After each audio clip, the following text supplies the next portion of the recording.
To route the high voltage DC cables, we need to actually drill 3 7/8" holes. I'm using a 7/8" hole saw.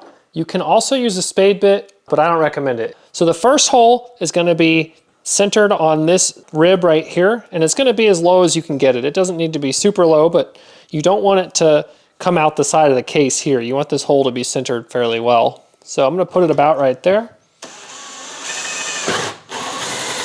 The second hole and the third hole are gonna go through this bottom piece here. So we'll go ahead and drill this one. It's a little bit easier.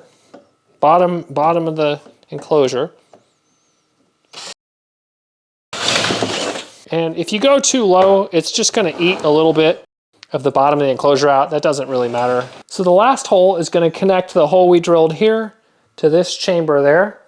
And if you come at kind of an angle here, that'll kind of get you in the right spot. We'll go ahead and just clean this hole up with a razor blade. All right, and then we'll just dump all of the chips out.